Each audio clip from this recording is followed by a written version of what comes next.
Welcome to where we dig beneath the surface of history's most well-known events and uncover the parts nobody talks about. I'm Your Name, and today we're heading back to World War II. But instead of storming the beaches of Normandy or cracking enemy codes, we're going to meet a group of soldiers who never fired a weapon, because their weapons were made of rubber. Sound wild? Buckle up. This is the story of a top-secret US unit that used art, theater, and illusion to deceive the Nazis, and might have helped win the war in ways no one expected. Most of us think of war as brute force, guns, tanks, planes. But in 1944, the US Army created a unit with a completely different job: trick the enemy using illusions. This was the 23rd Headquarters Special Troops, known only to insiders as the Ghost Army. Their mission? Pretend to be an army, that's it. But convincingly enough to mislead the Germans into moving their troops away from actual battle zones.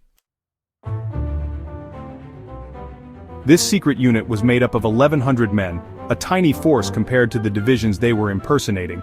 But among them were set designers, sound engineers, painters, ad men, even a few who would go on to become famous artists like fashion designer Bill Blass and painter Ellsworth Kelly. They weren't just soldiers, they were. And they were about to turn the European front into their biggest stage yet. So how did they pull it off? They had three main tricks up their sleeves. 1. Visual deception. Picture this: massive Sherman tanks rolling through a French field, except they're actually inflatable. Yes, giant balloons shaped like tanks. From a distance or from the air, they look totally real. They'd set up these dummy tanks, planes, trucks, entire camps, even fake laundry lines, and then move them overnight to make it seem like troops were relocating. 2. Sonic deception. Ghost Army engineers recorded the sounds of tanks, trucks, and troop movements onto massive speakers. Then they'd play these noises across a 15-mile radius. The result? German scouts would hear an entire battalion arriving when there was nothing there. 3. Radio deception. They created phony radio chatter, mimicking the speech patterns and codes of real divisions.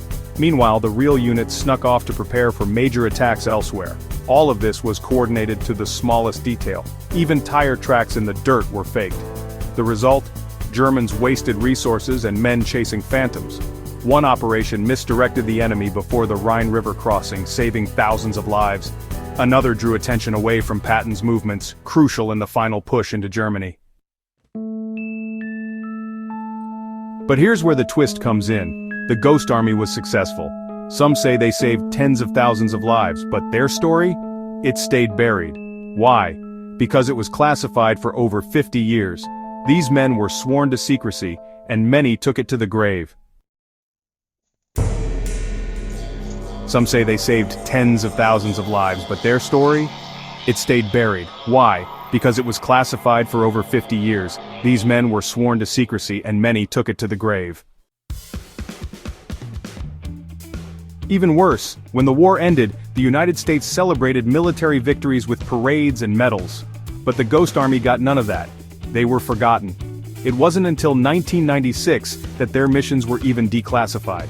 And only recently, in 2022, nearly 80 years later, did the United States finally award the unit a Congressional Gold Medal. Here's the twist that hits hardest. The men who used fake guns to protect real lives weren't even recognized as real heroes until most of them had passed away.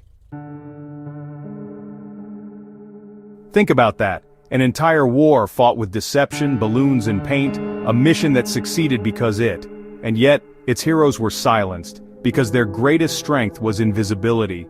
It makes you wonder, how many other stories are out there still waiting to be unmasked?